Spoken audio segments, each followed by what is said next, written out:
Si vous êtes nouveau sur la chaîne, n'oubliez pas de vous abonner et d'activer la cloche de notification. On commence.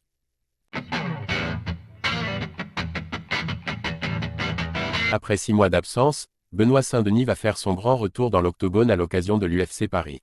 En amont de son choc face à Renato Moicano, l'ancien militaire français s'est donc laissé aller à une grosse mise au point sur sa personne. Depuis un an, Benoît Saint-Denis s'est imposé comme l'un des plus gros phénomènes actuels à l'UFC.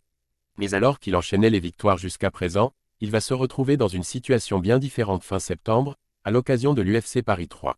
Cette fois-ci, il va en effet devoir prouver qu'il peut rebondir sur le champ après s'être incliné par KO au deuxième round contre Dustin Poirier, en mars dernier. La marche était sans doute trop haute pour le Français et c'est donc Renato Moicano qui sera son prochain adversaire. Le Brésilien n'est cependant pas un combattant lambda puisqu'il est membre du top 10 des poids légers à l'UFC et compte 25 combats en carrière. Autant dire que l'ancien membre des forces spéciales ne compte pas sous-estimer sa prochaine cible, comme il l'a expliqué au site La Sueur récemment. Grosse mise au point de BSD avant l'UFC Paris. Il n'a perdu que contre des champions ou ex-champions, donc voilà, c'est un mec solide. Il a fait son temps dans le top 5, top 10 chez les moins 66 kg avant de monter de catégorie de poids.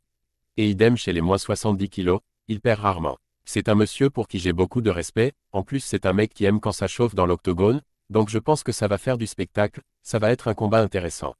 J'ai peur d'aller debout ou au sol avec personne dans la KT.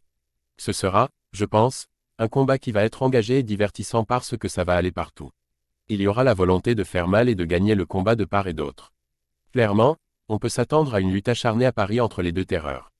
Typiquement le genre de combat que le tricolore apprécie, donc. Ce sera cependant aussi l'occasion pour BSD de montrer ce qu'il peut faire sans Daniel Warin à ses côtés, puisqu'il s'est séparé de son entraîneur de longue date il y a quelques semaines. Le Nîmois reste serein à ce sujet, étant donné qu'il s'agit finalement du seul changement dans son entourage. J'ai Johan Jacquemin qui s'occupait déjà de mon pied-point et qui maintenant a pris la main mise dessus, avec Christophe Savoca qui continue à entraîner mon sol, Maxime François toujours la lutte et Christophe Cordier qui organise les séances de MMA, les thématiques. Fabien Bérangel s'occupe lui de ma prépa physique. Tout le reste du staff est en fait resté intact. Je travaille toujours avec les mêmes personnes en qui j'ai confiance et l'objectif c'est clairement de rentrer dans le top 10 mondial et de faire les meilleurs combats possibles.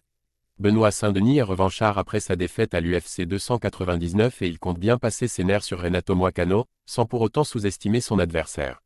Autant dire que le main event de l'UFC Paris promet un très beau spectacle sanglant.